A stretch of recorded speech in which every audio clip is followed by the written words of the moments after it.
దెయ్యాలు భూతాల గురించి మనం కథల్లో వింటూనే ఉంటాం. కానీ మన దేశంలో ప్రతి రాష్ట్రానికి చెందిన ఒక ప్రత్యేకమైన శక్తి అక్కడ స్థానిక నమ్మకాల్లో ఉంటుంది. ఉదాహరణకు బీహార్లోని పండుబ్బా, కర్ణాటకలో నలేబా, మహారాష్ట్ర ప్రాంతంలో ఖబీస్ లేదా చక్వా అని పిలుస్తారు. అయితే ఉత్తరాఖండ్ పర్వత ప్రాంతాల్లో మసాన్, ఆచారి, బ్రహ్మరాక్షస వంటి శక్తులున్నాయని చెబుతారు. పర్వత ప్రాంతాల సంస్కృతి తెలియకుండా మైదాన ప్రాంతాలైన ఢిల్లీ, ఆగ్రా వంటి చోట్ల ఉండే అలవాట్లతో ఆ మారుమూల గ్రామాలకు వెళితే మీరు ఆ శక్తుల బారిన పడే అవకాశం ఉంటుంది. ఒక్కసారి వీటి వలలో చిక్కుకుంటే విముక్తి కోసం మీరు మళ్ళీ ఆ పర్వతాలకి వెళ్లాల్సి వస్తుంది. ఉత్తరాఖండ్ రోడ్ ట్రిప్లో జరిగిన ఒక సంఘటన ఎంత భయంకరంగా ఉంటుందో అంతగా హెచ్చరించేలా కూడా జరిగింది. ఉత్తరాఖండ్ పర్వతాల్లో ఎలాంటి తప్పులు చేయకూడదు ఈ కథ ద్వారా మీకు తెలుస్తుంది. అంకుర్ ఉత్తరప్రదేశ్ బిసాల్పూర్కు చెందినోడు. 2020 జూన్లో ఎయిర్ ఫోర్స్ పరీక్షల తయారీ కోసం డెహ్రాడూన్లోని ఒక డిఫెన్స్ అకాడమీలో చేరాడు. హాస్టల్లో అంకుర్కు శివం, కపిల్, ఆది, అమిత్ అనే 4 స్నేహితులు పరిచయం అయ్యారు. శివం, కపిల్ కాన్పూర్ వాళ్ళు కాగా ఆది బీహార్ నుంచి, అమిత్ రాజస్థాన్ నుంచి వచ్చారు. చదువుకునే సమయంలో వాళ్ళ స్నేహం బలపడింది. కానీ కొన్ని నెలల తర్వాత జరిగిన పరీక్షల్లో ఎవ్వరూ ఎంపిక కాలేదు. దాంతో సమయం, డబ్బు వృధా అనుకుని అందరూ తమ ఊళ్లకు వెళ్లిపోయి సాధారణ డిగ్రీ పూర్తి చేశారు. 3 సంవత్సరాల పాటు ఫోన్లో, వీడియో కాల్స్లో మాట్లాడుకునేవారే తప్ప ఒక్కసారి కూడా కలుసుకోలేదు. ఇక 2024 ఏప్రిల్ 15న కపిల్ వాట్సాప్లో అందరితో మాట్లాడుతూ చాలా కాలం అయింది కదా, ఒకసారి కలుద్దామా అని అన్నాడు. డిగ్రీ అయిపోయాక కొందరు పై చదువులకు విదేశాలకు వెళ్ళొచ్చు, లేదా పెళ్లిళ్ళు చేసుకోవచ్చు, మళ్ళీ కలుస్తామా లేదో అన్నాడు. దాంతో అందరూ ఉత్తరాఖండ్లోని మున్సిరియాకు వెళ్లాలని నిర్ణయించుకున్నారు. బిసాల్పూర్లో ఉండే అంకుర్ ఇల్లు అక్కడికి 375 కిలోమీటర్ల దూరంలో ఉంది. అందుకే అందరూ ముందుగా అంకుర్ ఇంటికి చేరుకున్నారు. మే 25న అందరూ బిసాల్పూర్ వచ్చారు. 26న విశ్రాంతి తీసుకుని 27వ తేదీ సాయంత్రం బయలుదేరాలని నిర్ణయించుకున్నారు. ట్రాఫిక్ ఉండదని సాయంత్రం 6 గంటల తర్వాత వెళదామని అంకుర్ చెప్పాడు. కానీ ట్రాఫిక్ తప్పించుకునే ప్రయత్నంలో మరొకటి ఎదురవుతుందని వాళ్ళకి తెలియదు. సాయంత్రం 5 గంటలకు అంకుర్ తన టాటా హ్యారియర్ కారులో సామాన్లు సర్దాడు. 7 గంటలకు ప్రయాణం మొదలుపెట్టారు. 50 కిలోమీటర్లు వెళ్ళాక ఒక చోట ఆగి బీర్, తినడానికి కొన్ని వస్తువులు తీసుకున్నారు. పాటలు వింటూ కబుర్లు చెప్పుకుంటూ నెమ్మదిగా ప్రయాణం సాగించారు. బిసాల్పూర్ నుంచి 90 కిలోమీటర్ల దూరంలో కతిమా అనే ప్రాంతం ఉంది. అక్కడ 18 కిలోమీటర్ల మేర దట్టమైన అడవి ఉంటుంది. రాత్రి 10:15 సమయానికి అంకుర్ ఆ అటవీ మార్గంలో కారు నడుపుతున్నాడు. అప్పుడు బీహార్ నుంచి వచ్చిన ఆది టాయిలెట్కు వెళ్లాలని ఆపమని అంకుర్ని అడిగాడు. అంకుర్ కారును రోడ్డు పక్కన ఆపాడు. ఆది కారు దిగి అడవి వైపు వెళ్ళాడు. ఇంకెవరైనా వెళ్ళాలంటే ఇప్పుడే వెళ్ళండి, మళ్ళీ ఆపను, తర్వాత ఆపమంటే అందరి దగ్గర 200 తీసుకుంటానని అంకుర్ సరదాగా అన్నాడు. స్నేహితులంతా జోక్స్ వేసుకుంటూ సమయం గడిపారు. 8-10 నిమిషాలు గడిచినా ఆది వెనక్కి రాలేదు. దాంతో కపిల్ ఎందుకింత ఆలస్యం అని అడిగాడు. మత్తులో రోడ్డు పక్కన పడిపోయి ఉంటాడని అమిత్ అన్నాడు. అమిత్ కారు దిగి చూడగా ఆది టాయిలెట్ కోసం వెళ్లిన చోటే నిల్చుని అడవి వైపు తీక్షణంగా చూస్తూ ఉండిపోయాడు. అమిత్ అతన్ని పిలుస్తూ కారు ఎక్కమని అడిగాడు.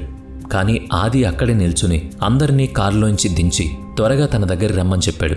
అమిత్ మిగతా స్నేహితుల్ని అక్కడికి తీసుకొచ్చాడు. ఆది అక్కడ అందమైన అమ్మాయి ఉందని చూపించాడు. అందరూ అడవి వైపు చూశారు కానీ ఎవరూ కనిపించలేదు. ఆ అమ్మాయి అటు వెళుతుందని ఆది చెప్పాడు. దానికి మిత్రులు పిచ్చెక్కిందా, ఇక్కడ కార్లు, బైక్లే కనిపించట్లేదు, అసలు అమ్మాయి ఎక్కడి నుంచి వస్తుంది, పద అని మందలించారు. అతిగా తాగడం వల్లే ఇలా మాట్లాడుతున్నాడని కపిల్ అన్నాడు. అందరూ ఆదిని బలవంతంగా కారెక్కించారు. ఆ అమ్మాయి తనను చూసి నవ్వి అడవిలోకి వెళ్ళిపోయిందని ఆది పదే చెప్పాడు. కానీ ఆ దారిలో అటవీశాఖ చెక్పోస్టులు తప్ప మనుషులు ఎవ్వరూ అంకుర్కి కనిపించలేదు. ఆదిని సముదాయించి బయలుదేరారు. కానీ ఆది కిటికీలోంచి బయటికి చూస్తున్నాడు. 10 నిమిషాల ప్రయాణం తర్వాత ఆది మళ్ళీ అంకుర్ భుజం పట్టుకుని ఆ అమ్మాయి అక్కడ రోడ్డు పక్కన నిల్చునుందిరా అన్నాడు. అంకుర్ కోపంతో అసలు కారు నడపనిస్తావా అని కేకలేశాడు. కానీ ఒకసారి చూద్దాం, అమ్మాయి లేకపోతే మళ్ళీ అడగనని ఆది బతిమలాడాడు.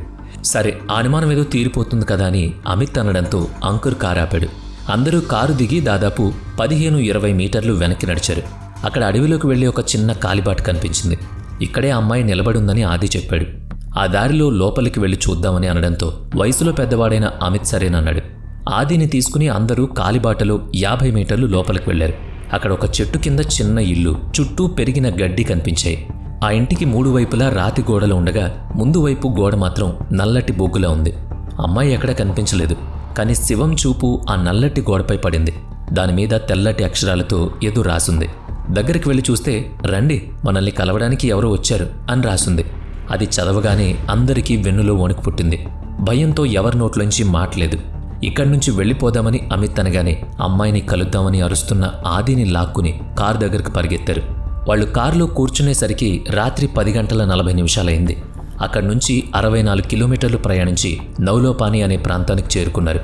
మున్సియారీకి ఇంకా 235 కిలోమీటర్ల దూరం ఉంది. ఆత్మలు అలా గోడల మీద రాయగలవా అని నేను పరిశోధించినప్పుడు ఎవరి అనుమతితోనైనా అవి అలా సందేశం ఇవ్వగలవని తేలింది. కానీ అప్పుడు ఆ స్నేహితులకు అవేవీ తెలీదు. నౌలాపాని రాగానే బుర్ర పనిచేయడం లేదు, కాసేపు ఆగుదామని అంకుర్ కారు ఆపాడు. అక్కడ మహాకాల్ కిరాణా స్టోర్ పక్కనే ఒక చిన్న టీ కొట్టుంది. అప్పటికి సమయం రాత్రి 12 గంటలు. అంకుర్ టీ చెప్పాడు. అందరూ బయట కుర్చీలేసుకుని కూర్చున్నారు. ఆది వింత ప్రవర్తన గురించి మాట్లాడుకుంటూ పిచ్చోళ్లా ప్రవర్తిస్తున్నాడేంటిడు అని ఎగతాళి చేయడం మొదలుపెట్టారు. అందరూ టీ తాగి కాస్త ఒళ్ళు విరుచుకున్నారు. అప్పుడు కపిల్ అంకుర్తో, నువ్వు చాలాసేపు నడిపావు, వెనక కూర్చో, నేను నడుపుతానన్నాడు. అంకుర్ సరేనని వెనక్కి వెళ్ళాడు. కపిల్ డ్రైవింగ్ సీట్లో కూర్చున్నాడు. అంతలో హఠాత్తుగా ఆది, ఆ కుర్చీలో అమ్మాయి కూర్చుంది చూడండి అన్నాడు. అందరూ చూశారు కానీ ఎవరూ కనిపించలేదు. నన్ను పిలుస్తోంది అంటూ ఆది కార్ డోర్ తీయబోయాడు. స్నేహితులు అతన్ని ఆపి, పిచ్చి పట్టిందా, ఎక్స్ట్రాలు చేయడం మానే అని గట్టిగా మందలించారు. దానికి ఆది కోపంతో, అమ్మాయి కనిపిస్తుందని చెప్తుంటే పిచ్చోడంటారేంటి, మీ కళ్ళు పోయాయనుకుంటా, అందుకే మీకు కనిపించట్లేదు అని అరిచాడు. బీర్మత్తులో ఇలా మాట్లాడుతున్నాడని స్నేహితులు సరిపెట్టుకున్నారు. ఇక బయలుదేరదామని అంకుర్ చెప్పడంతో కారు కదిలింది. నౌలాపాని దాటి గంట ప్రయాణించారు. సుమారు 45 కిలోమీటర్లు వెళ్ళాక రాత్రి 1:30 సమయానికి చుర్ని అనే ప్రాంతానికి చేరుకున్నారు. అది పిథోరాగఢ్కు 60 కిలోమీటర్ల దూరంలో ఉంది. ఆ చుర్నీ ప్రాంతం దాటుతుండగా కారు ముందుకు వెళ్లడం లేదని, ఎంత యాక్సిలేటర్ ఇచ్చినా ఎవరో వెనక నుంచి పట్టుకున్నట్టు అనిపిస్తుందని కపిల్ అన్నాడు. ఘాట్ రోడ్ కదా, ఎత్తెక్కుతున్నాం, అందుకే ఇంజిన్ మీద భారం పడుంటుందని అంకుర్ సర్ది చెప్పాడు. వాళ్ళు మాట్లాడుకుంటుండగానే కారు ఆగిపోయింది. ఇంజన్ వేడెక్కుంటుంది, క్లచ్ ప్లేట్ పోయిందేమో అని కపిల్ అనుమానపడ్డాడు. ఓ 10 నిమిషాలు ఆపుదామని అంకుర్ అన్నాడు. ఇద్దరూ దిగి కారులో నీళ్లు పోసి ఇంజన్ చల్లబడేదాకా సిగరెట్ తాగుతూ అక్కడే నిల్చున్నారు. ఆ చుర్నీ ప్రాంతంలో దాదాపు 20-25 నిమిషాల పాటు వేచున్నారు. మళ్లీ బయలుదేరే సమయానికి ఆ కొండ ప్రాంతాల్లో డ్రైవింగ్ నా వల్ల కాదు, క్లచ్ ప్లేట్లు పూర్తిగా పోతే అడవి మధ్యలో ఇరుక్కుపోతాం, నువ్వే నడుపు అని కపిల్ అంకుర్కి కారిచ్చేశాడు. సరేనని అంకుర్ మళ్లీ డ్రైవింగ్ సీట్లో కూర్చున్నాడు. అక్కడి నుంచి కేవలం 2 కిలోమీటర్లు వెళ్ళగానే కారు మళ్లీ ఆగిపోయింది. ఈసారి అంకుర్ ఎంత ప్రయత్నించినా స్టార్ట్ అవ్వలేదు. నిర్మానుష్యమైన రోడ్డు మీద ఇరుక్కుపోయామని శివం భయపడ్డాడు. గూగుల్లో మెకానిక్ నెంబర్ల కోసం వెతికాడు. 3-4 నెంబర్లు దొరికితే అందరికీ ఫోన్ చేశాడు. ఇద్దరూ ఎత్తలేదు. ఒకడు రేపు ఉదయం 10 గంటలకు వస్తానన్నాడు. చివరిగా అంకుర్ చేసిన ఫోన్ ఒక మెకానిక్ ఎత్తాడు. ఇప్పుడు రాత్రి 2 అయింది కదా, ఉదయం 5 గంటలకల్లా అక్కడికి వస్తాను, లొకేషన్, కారు ఫోటో తీసి పంపించమన్నాడు. అంతేకాదు, ఏం జరిగినా సరే వెంటనే కారు లోపలికి వెళ్ళి తలుపులేసుకోండి, నేను వచ్చేదాకా పొరపాటును కూడా బయటకు రావద్దని హెచ్చరించాడు. బ్లోవర్ వేసుకుని లోపలే పడుకోండి, కిటికీలు కూడా తీయొద్దని చెప్పాడు. ఎవరైనా పిలిచినా, తలుపు తట్టినా, తెలిసిన గొంతు వినిపించినా సరే డోర్ తీయొద్దని గట్టిగా చెప్పాడు. మెకానిక్ మాటలతో అంకుర్ భయపడ్డాడు. ఆది గురించి ఆలోచనలు రావడం మొదలయ్యాయి. వెంటనే శివంను పిలిచి ఆదిని వెనక సీట్లో మధ్యలో కూర్చోబెట్టుకోమన్నాడు. అంకుర్ డ్రైవింగ్ సీట్లో, పక్కన శివం, వెనుక ముగ్గురు కూర్చున్నారు. కిటికీలన్నీ మూసేసి లోపలే ఉండిపోయారు. ఎవరి ముఖం చూసి బయలుదేరమో ఏమో ఇలా జరుగుతుంది అని అందరూ భయపడ్డారు. 3 గంటలే కదా, పాటలు పెట్టుకుని సరదాగా మాట్లాడుకుందాం, ఇవన్నీ తర్వాత తలుచుకుంటే జ్ఞాపకాలుగా ఉంటాయి అన్నాడు. దాంతో వాళ్ళ భయం కాస్త తగ్గింది. వాళ్ళు పాటలు పెట్టుకుని మాట్లాడుకోవడం మొదలుపెట్టారు. అరగంట గడిచింది. రాత్రి 2:30 సమయానికి వాళ్ళ వైపు ఒక కారు రావడం కనిపించింది. అప్పటిదాకా సరదాగా ఉన్న వాతావరణం ఒక్కసారిగా మారిపోయింది. ఎవరో వస్తున్నారు, పాటలాపండి అని అంకుర్ అన్నాడు. ఆ కారు నెమ్మదిగా వచ్చి వాళ్ళ పక్కన ఆగింది. అందులో డ్రైవింగ్ సీట్లో 65 ఏళ్లు పైబడిన ఒక పెద్దాయన, పక్కన ఆవిడ ఉన్నారు. ఆ పెద్దాయన అద్దం దించి, ఇక్కడేం చేస్తున్నారు అని అడిగాడు. అంకుర్ మౌనంగా ఉండిపోయాడు. కపిల్ అద్దం దించొద్దని సైగ చేశాడు. కానీ ఆ పెద్దాయన 2-3 సార్లు హారన్ కొట్టాడు. వీళ్ళు గ్రామస్తుల్లో ఉన్నారు. ఒకసారి మాట్లాడదామని అమిత్ అనడంతో అంకుర్ అద్దం కాస్త కిందకు దించాడు. కారు చెడిపోయిందని, ఉదయం 5 గంటలకు మెకానిక్ వస్తానన్నాడని అంకుర్ వివరించాడు. దానికి ఆ పెద్దాయన వెంటనే అద్దాలు పైకెక్కించి లోపలే ఉండండి అని హెచ్చరించాడు. బయట క్రూర జంతువులే కాకుండా ఇంకా చాలా ప్రమాదాలున్నాయని, ఎట్టి పరిస్థితుల్లో బయటకు రావద్దని చెప్పాడు. ఉత్తరాఖండ్లో దుష్ట శక్తులు ఉన్నట్లే దైవ శక్తులు కూడా ఉంటాయని, అవి ఏదో ఒక రూపంలో వచ్చి ప్రమాదాన్ని హెచ్చరిస్తాయని అక్కడ నమ్మకం. బహుశా ఆ పెద్దాయన కూడా అలాగే వచ్చుండొచ్చు. కారు అద్దాలు వేసుకోమని గట్టిగా చెప్పి ఆయన వెళ్ళిపోయాడు. ఆ తర్వాత కపిల్, శివం నిద్రలోకి జారుకున్నారు. అమిత్, ఆది, అంకుర్ మాత్రం మెలకుగానే ఉన్నారు. 15 నిమిషాల తర్వాత ఊపిరాడడం లేదని, బయటికి వెళ్లాలని ఆది అన్నాడు. నిద్రపోతున్న వాళ్ళు కూడా ఉలిక్కిపడి లేచారు. కిటికీలు తీస్తాం కానీ బయటికి వెళ్లడం కుదరదన్నారు. కానీ ఆది వినకుండా ఒక 2 నిమిషాలు గాలి పీల్చుకుని వస్తానని కారు దిగి వెళ్ళాడు. 2 నిమిషాలయ్యింది. ఏదైనా శబ్దం వినిపిస్తుందా అని అంకుర్ అమిత్ను అడిగాడు.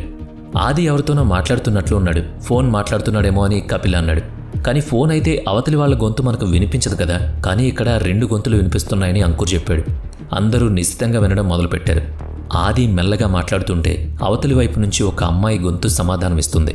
అనుమానంతో అంకుర్ డోర్ తీసి చూశాడు. కారు వెనక రోడ్డు పక్కన లోయ వైపు కట్టిన చిన్న గోడ మీద ఆది కూర్చునున్నాడు. అందరూ కారు దిగి అతని దగ్గరికి వెళ్లారు. ఎవరితో మాట్లాడుతున్నావు అని అమిత్ అడిగాడు. ఆది తల తిప్పి అమిత్ వైపు, తర్వాత అంకుర్ వైపు తీక్షణంగా చూశాడు. ఒక్కడి పీకితే సెట్ అవుతాడు, ముందెళ్ళని లాక్కురండి అని అంకుర్ అన్నాడు. కానీ అప్పుడు ఆది ఇచ్చిన సమాధానం వాళ్లను వణికించింది. రాత్రి 10 గంటల నుంచి నన్ను ఇబ్బంది పెడుతున్నారు, నన్ను ఆదితో మాట్లాడనివ్వడం లేదని ఆది అన్నాడు. కానీ ఆ మాటలు ఆది గొంతులోంచి వస్తున్నా అందులో ఒక అమ్మాయి స్వరం వినిపిస్తుంది. అది చూసి స్నేహితులు గజగజ వణికిపోయారు. ఏమైందిరా నీకు అని అమిత్ గట్టిగా అరిచాడు. నాకేం కాలేదు, కానీ అతన్ని నా వెంట తీసుకువెళ్తానో అని ఆది బదులిచ్చాడు. ఎక్కడికి అని అమిత్ అడగగానే అతన్ని ఎక్కడి నుంచి లాక్కొచ్చారో అక్కడికే అని అమ్మాయి గొంతులో సమాధానం. ఆది చేతిని ఆ అడవిలో ఉన్న ఆ ఇంటివైపు చూపించాడు. అంతే, గుండె ఆగినంత పనైంది. ప్రాణభయంతో అందరూ పరుగున వచ్చి కారులో కూర్చుని లాక్ చేసుకున్నారు. ఆది మాత్రం అక్కడే గోడ దగ్గర నిల్చుని ఉండిపోయాడు. కాసేపటి తర్వాత ఆది కారు వెనక్కి వెళ్ళాడు. సగం కారును లోయ వైపు తోసేయడానికి ప్రయత్నిస్తున్నాడు. వాడికి అంత బలం ఎక్కడి నుంచి వచ్చిందో తెలియదు, కానీ కారును గట్టిగా ఊపేస్తున్నాడు. తన శక్తి అంతా ఉపయోగించి తోస్తూ ఏవేవో వింత శబ్దాలు చేస్తున్నాడు. ఇలాగే ఉంటే మనం కూడా కారుతో పాటు లోయలో పడిపోతామని అమిత్ భయపడ్డాడు. అంకుర్, అమిత్ కిందకు దిగి ఆది దగ్గరకు వెళ్లి గట్టిగా చెంప మీద కొట్టారు. ఏ నాటకాలు ఆడుతున్నావా అని అరిచారు.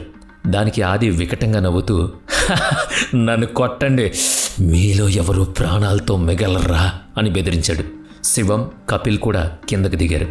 ఆది అంత బలంగా తోస్తున్న కారు లోయ వైపు కదలకపోవడం కపిల్ గమనించాడు. అప్పుడే అంకుర్కు కారు ముందు భాగంలో ఉన్న హనుమంతుడి విగ్రహం గుర్తొచ్చింది. వెంటనే అమిత్, అంకుర్ కష్టపడి ఆ విగ్రహాన్ని బయటకు తీశారు. ఒక తువ్వాలుతో చుట్టి దండకం చదివారు. అంకుర్ దాన్ని నెమ్మదిగా తీసుకువెళ్లి ఆది మెడలో వేశాడు. అది వేయగానే ఆది గిలగిలా కొట్టుకోవడం మొదలుపెట్టాడు. నేను వదిలిపెట్టను అని అరుస్తూ స్పృహ కోల్పోయాడు. స్నేహితులు అతన్ని కారులో పడుకోబెట్టి రాత్రంతా భజనలు చేస్తూ గడిపారు. ఉదయం 5:30కు మెకానిక్ వచ్చాడు. కారు బాగు చేస్తుండగా వాళ్ళు జరిగిందంతా చెప్పారు.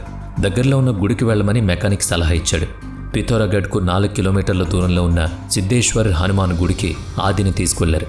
అక్కడ పూజారి మంత్రాలు చదివి ఆది మీద నీళ్లు చల్లాడు. గుడిలోని తీర్థం తాగించారు. దాంతో ఆది మళ్ళీ సెట్ అయ్యాడు. కానీ ఆ ఆత్మ ఇంకా గుడి బయటే మీకోసం వేచుందని పూజారి చెప్పడంతో అందరికీ నవరంధ్రాలు మూసుకుపోయాయి. మీ దగ్గర దానికి సంబంధించిన వస్తువేదో ఉండిపోయి ఉంటుందని ఆ పూజారి చెప్పాడు. చూడగా ఆది కాలు వెలికి ఆ అమ్మాయి మంగళసూత్రం ఇరుక్కుపోయి కనిపించింది. అది తిరిగిచ్చేదాకా ఆత్మ అక్కడికి వెళ్లదని, మిమ్మల్ని వెంటాడుతూనే ఉంటుందని హెచ్చరించారు. అది వినగానే అందరికీ ఒళ్ళు జలధరించింది. వెంటనే అడవిలో ఉన్న ఆ ఇంటి దగ్గరకు వెళ్లారు. చేతులెత్తి మొక్కి క్షమించమని అడిగారు. ఆది కాలికి ఉన్న మంగళసూత్రాన్ని తీసి అక్కడ పెట్టేశారు. కొన్నేళ్ల క్రితం ఒక జంట అక్కడ బైక్ ప్రమాదంలో చనిపోయారని, భర్త ఆత్మ వెళ్ళిపోయినా ఆ అమ్మాయి ఆత్మ మాత్రం అక్కడే తిరుగుతూ ఏడుస్తూ ఉంటుందని చుట్టుపక్కల వాళ్ళు చెప్పారు. ఒకవేళ ఆ మంగళసూత్రం ఆది దగ్గరే ఉండిపోయి ఆ ప్రాంతం దాటి వెళ్ళుంటే అతన్ని ఆ ఆత్మ నుంచి కాపాడడం ఎవరి వల్ల అయ్యేది కాదు. వాళ్ళు తమ ప్రయాణాన్ని రద్దు చేసుకుని బిసాల్పూర్ తిరిగి వెళ్ళిపోయారు. అక్కడి నుంచి ఎవరి ఇళ్లకు వాళ్ళు చేరుకున్నారు. మున్సియారి వెళ్లాలన్న వారి కోరిక తీరలేదు. ఉత్తరాఖండ్, హిమాచల్ పర్వతాలకు వెళ్ళినప్పుడు అక్కడ పద్ధతులను, నియమాలను గౌరవించకపోవడం వల్ల వాళ్ళకి తిప్పలు తప్పలేదు. మరి ఈ హర్రర్ స్టోరీ మీకెలా అనిపించింది? వీడియో నచ్చితే లైక్ చేయండి, షేర్ చేయండి.